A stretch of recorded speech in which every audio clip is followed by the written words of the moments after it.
Bonjour à toi et bienvenue sur notre podcast The Victorious Woman. La femme victorieuse est un média en ligne en français, en anglais et en portugais brésilien pour les enfants de Dieu et en particulier les femmes de Dieu. N'hésite pas à visiter notre site lafemmevictorieuse.com pour accéder à nos prières et au blog pour les femmes de Dieu. Allez, tout de suite, notre épisode du jour. Hey guys, j'espère que vous allez bien. J'espère que votre semaine se passe bien aussi. Welcome back à nos abonnés fidèles et bienvenue aux personnes qui s'abonnent pour la première fois. Tu es chez toi, assieds-toi, prends un thé et viens écouter l'épisode du jour. Donc guys, je suis sûre et je suis convaincue que cet épisode va parler à quelqu'un aujourd'hui parce que ce fut un temps, j'étais comme ça. Et notre message, ou je dirais le titre du jour, est-ce que tu sais qui tu es en Christ? Est-ce que tu sais qui tu es? Et j'aimerais te poser deux questions avant qu'on puisse réellement commencer ce que j'ai à te dire aujourd'hui. Je te tutoie, toi qui m'écoutes aujourd'hui. Non, je ne vais même pas dire savez-vous parce que je vous tutoie. Est-ce que tu sais que tu es fils ou fille de Dieu? Est-ce que tu sais que tu es sa bien-aimée? Est-ce que tu sais que tu es co-héritier du royaume? Est-ce que tu sais que tu fais partie du plan que Dieu a prévu pour toi? Puisqu'il le dit dans Jérémie 29, 11, j'ai prévu des projets de paix et de bonheur pour toi. Est-ce que tu le sais réellement? Non, mais prends quelques secondes et essaye de réaliser tout ce que je viens de te dire. Ça va? Est-ce que tu as pris le temps? J'espère que tu as pu prendre le temps de vraiment réaliser que tu es fils et fille de Dieu. Donc, on va continuer. Lorsqu'on ne sait pas qui on est, on a tendance à vouloir être comme les autres, se comparer, être ce qu'on n'est pas, faire des choses pour plaire, pour que les autres puissent nous voir. Lorsque nous connaissons qui nous sommes, nous restons nous-mêmes dans notre couloir à faire ce que nous sommes appelés à être. Et je vais vous partager mon témoignage. Je suis convaincue que ça va toucher quelqu'un et vous allez vous identifier à ce que je raconte. Quand j'étais petite, et je suis quelqu'un, j'ai un très fort caractère, quelqu'un qui a beaucoup d'énergie, euh, qui est très dynamique et quand elle arrive dans une pièce, on sait qu'elle est là. C'est pas une question de se faire voir, mais voilà. Et en fait, quand j'étais petite, alors mon frère, tout le contraire de moi, il est très calme, quelqu'un qui n'aime pas se faire voir, très discret. Et je me rappelle, chaque fois on demande pour mon frère, on demandait jamais pour moi, on prêtait plus attention à mon frère. Et j'ai commencé à me poser des questions, mais en fait, mais est-ce que j'ai un problème? Mais qu'est-ce qui se passe en fait dans ma vie? Est-ce que, je sais pas, est-ce que les gens ont quelque chose avec moi? Et du coup là, j'ai commencé à faire plein de choses pour que les autres puissent me voir. Je faisais des extras. En fait, je faisais vraiment tout et n'importe quoi. Vous savez, quand vous êtes enfant, c'est pas comme vous êtes adulte, vous réfléchissez à deux fois avant de faire quelque chose. J'étais un enfant et du coup, je faisais tout, mais vraiment tout. Parce que j'avais l'impression d'être quelqu'un qui était... on m'a mis à part, on m'a oublié et je me sentais mal. Je me sentais vraiment mal et tout. Euh, et après ça, je- pendant que je grandissais, en étant adolescente, etc., ben je continuais parce que tout le temps c'est mon frère, jamais moi, je comprends pas. Et là, je me dis, mais attends, en tant qu'enfant, tu comprends pas tout, donc tu es là, tu te poses des questions. Et en fait, vous savez, vous grandissez dans une atmosphère ou un environnement où rien n'est pas forcément bon, c'est-à-dire peut-être des parents qui sont pas d'accord, etc. et tout. Et pour moi, c'est mon frère, il était le préféré de tous. Et une chose que j'aimerais te faire comprendre ce soir, c'est, du moins aujourd'hui, pardon, Ce qui peut nous empêcher de savoir qui on est, c'est les blessures, les traumatismes de l'enfance, les mots prononcés contre toi, t'es nul, t'es pas capable de, etc. Et c'est vrai. Laisse-moi te dire en fait que lorsque tu vis des blessures en tant qu'enfant, tu as des blessures en tant qu'enfant et que tu as des traumatismes, tu grandis avec dans un foyer où rien n'a jamais été simple, toujours peut-être des disputes, des conflits, etc. Tu grandis avec ça. Et moi personnellement, malheureusement, la vie a fait que je n'ai pas reçu l'amour de mon père comme il le fallait en tant que jeune fille, pardon. Et du coup, euh, ça a créé des traumatismes parce que c'est pas qu'il ne voulait pas être là, mais malheureusement les circonstances ont fait que qu'il ne pouvait pas. Et du coup, ben forcément, tu ne sais pas qui tu es, tu vas chercher à ressembler à quelqu'un d'autre, tu vas chercher à plaire aux gens, et moi c'était clairement ça. Je m'habillais pour que les hommes puissent me voir. En fait, comme je vous disais, je faisais toujours l'extra pour qu'on puisse me voir. Et malheureusement, c'est toxique. C'est très toxique de faire ça. Ça vient pas de Dieu. Et j'ai grandi en fait avec ça. Mais il y a une chose que j'ai compris. Je me rappelle de cela il y a, je crois, 2 ans. Un jour, mon frère, il m'a regardé. J'aurais jamais pensé que mon frère m'aurait dit ça un jour. Et mon frère m'a dit, j'ai enfin compris pourquoi les autres t'aiment. C'est parce que tu es tout simplement toi. Et à partir de ce moment que mon frère a prononcé ces mots, je me suis tout de suite vue différemment. Mais en fait, je me suis dit, mais pourquoi je faisais des mises en scène?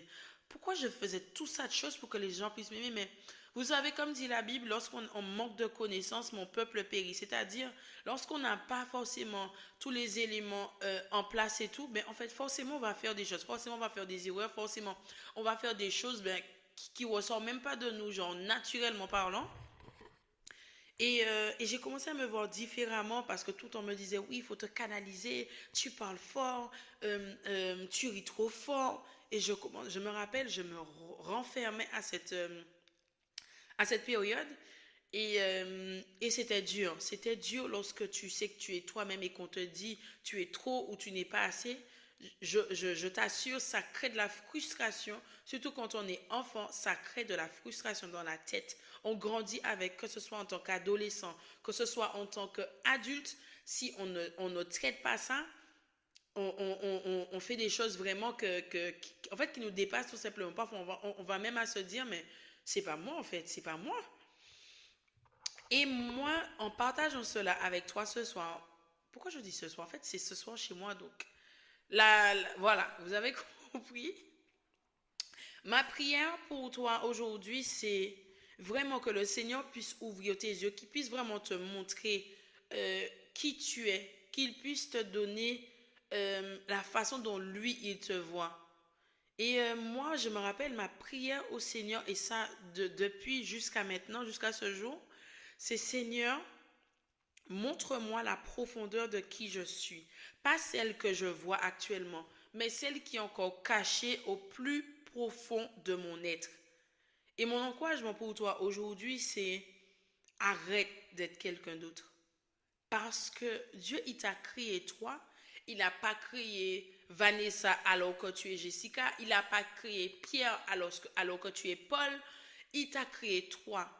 Donc, et c'est vraiment ça, que le Seigneur puisse t'ouvrir. Et je prie vraiment que cet épisode, ce podcast soit vraiment un encouragement, vraiment quelque chose qui va te donner un déclic pour te dire, mais en fait, euh, j'étais en train de douter de moi, je me voyais comme peut-être n'importe qui, mais en fait, je ne suis pas n'importe qui. Et peut-être que tu as oublié qui tu es en Christ, mais j'aimerais te rappeler qui tu es réellement en te donnant quelques points. Ce que Dieu dit que tu es, et d'après sa parole, tu es une créature merveilleuse. D'accord? Est-ce toi qui m'entends là? Je le répète et je veux que tu le répètes toi-même. Tu es une créature merveilleuse. Tu as été créé à son image et à sa ressemblance. Ne laisse personne te dire, pardon, ah oui, en fait, t'es pas belle, t'es ci, t'es ça. Chaque personne, sa beauté. Lorsque tu te regardes dans le miroir, dès que tu sais qui tu es, ce que les autres disent, t'importe peu. Ce que Dieu dit de toi, c'est sur quoi tu dois t'appuyer. Deuxièmement, tu es unique, tu es spécial avec des failles et des faiblesses, mais aussi des atouts, des qualités et des points forts. Alors, laisse-moi te dire quelque chose. On s'arrête quelques secondes. Est-ce que tu te rends compte que Dieu aurait pu créer quelqu'un d'autre et tu n'aurais jamais été sur cette terre? Mais il t'a créé toi. Il t'a créé avec ta capacité. Tu sais, parfois, que ce soit dans un travail ou peu importe, des fois on se dit, mais oh là là, je suis nulle. Je ne suis pas capable de. Et moi, je parle pour moi aussi. Mais tu sais, Dieu nous a créés, c'est pas pour être parfait dans tous les domaines. Si il t'a créé comme ça, oui, tu peux t'améliorer, mais si tu ne peux pas dépasser, ne te sens pas coupable. Dieu, il t'a créé avec des failles, avec des faiblesses. On a tous des faiblesses. On a tous des faiblesses. Alors, lorsque tu sens que tu n'arrives pas dans un domaine quelque part et tout, ne te sens pas coupable. En fait, dis-toi en fait, ok, je peux faire juste ça, le 10%. Contente-toi des 10% si tu ne peux pas aller au-delà. On a tous des faiblesses. C'est pas tout le temps qu'on va être à 100%, que ce soit dans un projet, que ce soit dans un domaine, peu importe. Il y a des choses en fait dans mon travail où mes collègues sont plus forts que moi. Pas parce que je ne peux pas atteindre, mais parce que leur niveau et mon niveau, c'est pas la même chose. C'est pas du tout la même chose. Et j'accepte. J'ai été créé comme ça et c'est tout. C'est tout. Donc ne vous culpabilisez pas. Dieu vous a créé. Vous êtes unique. Vous êtes spécial. Et pour m'appuyer sur ce point, je vais vous donner un verset que vous pouvez prendre le temps de lire et de le mettre aussi sur un post-it quelque part où vous pouvez le voir tout le temps. 1 Corinthiens 15 et verset 41 qui dit « Le soleil a son propre éclat, de même que la lune et le rayonnement des étoiles est encore différent et chaque étoile même brille d'un éclat particulier. » Vous voyez, même la Bible même te donne déjà la réponse. Tu n'es pas Pierre, tu n'es pas Paul, tu n'es pas Jacques, tu n'es pas Jessica, tu es toi et toi seul. Regarde, allons voir la différence du soleil, la lune et les étoiles. Le soleil nous donne une lumière qu'on a besoin du jour. Le soleil, son travail s'arrête dans la journée, c'est-à-dire 18 heures, tout dépend de lorsque le soleil doit se coucher, il se couche. Son travail est terminé. Il a été créé pour nous donner la lumière du jour. Ensuite, tu as la lune. La lune, c'est pour le soir, quand on a les pleines lunes, etc. La lune a été créée pour le soir, pas pour la journée, puisque les deux n'ont pas la même fonctionnalité, les deux n'ont pas le même éclat, la même lumière, la même intensité. Pourtant, le soleil donne la lumière, il donne la chaleur. La lune donne que la lumière, il ne donne pas la chaleur. Vous voyez ce que je veux dire? Chaque chose a été créée pour un but spécial, un but spécifique. Pareil pour les étoiles. Même si on voit les étoiles dans le ciel, chacun ne brille jamais de la même manière. Et moi, en voyant ce verset, j'aimerais vraiment vous encourager à arrêter, et je le dis, arrêtez de vous comparer aux autres. Vous n'êtes pas Pierre, Paul, Jacques, Jessica. Vous êtes toi. Je viens de vous donner les exemples du soleil, la lune et les étoiles. Prends ce verset comme, si je ne suis pas comme un tel, c'est parce que Dieu ne m'a pas créé comme un tel. Dieu m'a créé comme moi je suis et je dois accepter comment il m'a créé. Il m'a créé pour un but et pas pour être dans le couloir des autres, c'est pour rester dans mon couloir. S'il m'a appelé, par exemple, à évangéliser, je ne dois pas aller chanter s'il ne m'a pas appelé à chanter. Chaque personne a un appel, chaque personne a quelque chose qu'il doit faire sur cette terre. Un point et c'est tout. Ne forçons pas les choses. Dieu, il nous a créés pour un but précis. Et s'il t'a donné ce rêve, s'il t'a placé là où tu es aujourd'hui, c'est parce que Dieu t'appelle à faire quelque chose que quelqu'un d'autre ne pourra pas faire. Tout simplement. D'accord? Troisième point, tu es citoyen des cieux. Quatrièmement, tu es enfant de Dieu. Franchement, quand je me dis je suis enfant de Dieu, je me dis waouh, mais quel privilège d'avoir accès comment dire ça, à Dieu, de pouvoir lui parler de... En fait, c'est incroyable. C'est incroyable.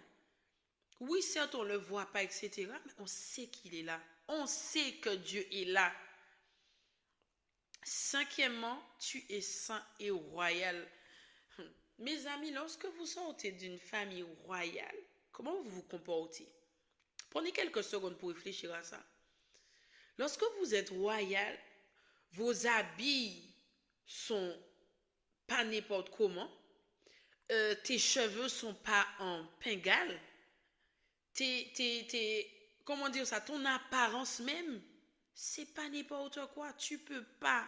Eh bien, c'est pareil. Si tu sais qui tu es en Christ, je pense que tu ne marcheras jamais de la même manière.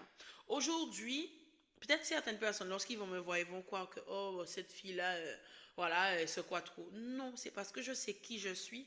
Lorsque je marche avec assurance. Et je sais que ça demande beaucoup de travail, ça demande de prier, de se remettre à Dieu, etc.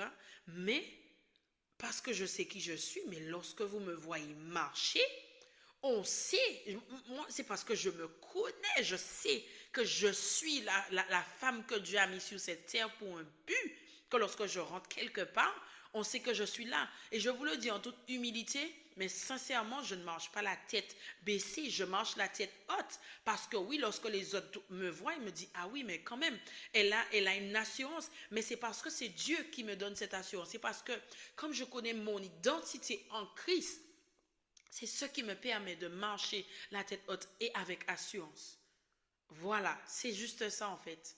Donc marchez, habillez-vous parce que vous êtes sortis d'une famille royale.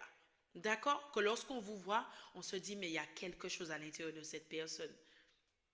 Qu'il y ait un avant et après. Sixièmement, tu es pardonné. Laisse-moi te dire, peu importe ce que tu as fait hier soir, peu importe ce que tu as fait aujourd'hui, ce que tu as fait dans le passé, Jésus-Christ a été sur la croix pour nous, pour nos péchés. Nos péchés sont déjà cloués à la croix. Et Dieu sait qu'on est pécheur. Donc oui, on va tomber, mais le juste tombe 7 fois et il se relève.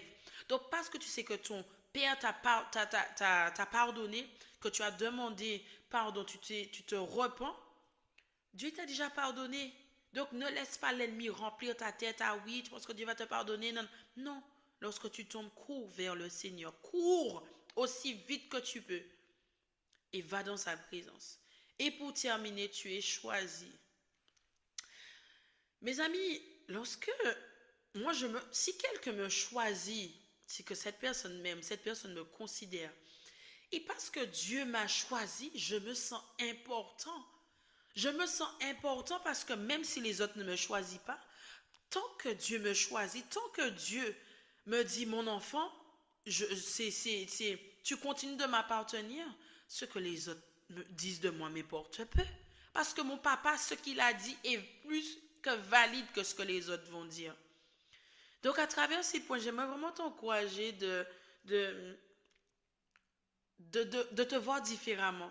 Et j'espère vraiment que cet épisode va créer un déclic en fait dans ta tête pour te faire voir en fait que tu n'es pas n'importe qui. Ne laisse pas l'ennemi, ne laisse pas les gens te dire ah t'es pas capable, t'es pas si t'es ça. Dans la Bible il dit je puis tout par celui qui me fortifie. Alors prenez juste ce temps et après même ce podcast, remettez-vous à Dieu et dites Seigneur, je veux vraiment que tu me donnes tes yeux. Donne-moi de me voir différemment. Que lorsque je me vois, que je ne me vois pas comme quelqu'un de sale, comme quelqu'un de laid, mais que je me vois comme toi, tu me vois, cette créature merveilleuse que tu as créée à ton image et à ta ressemblance. En tout cas, j'espère vraiment que cet épisode vous a béni. Je vous souhaite de passer une excellente semaine.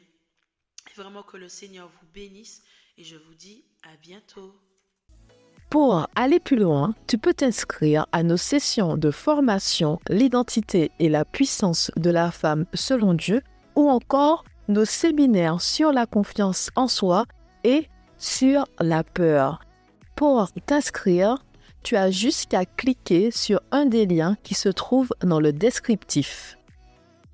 Merci d'être resté avec nous jusqu'à la fin et à très bientôt.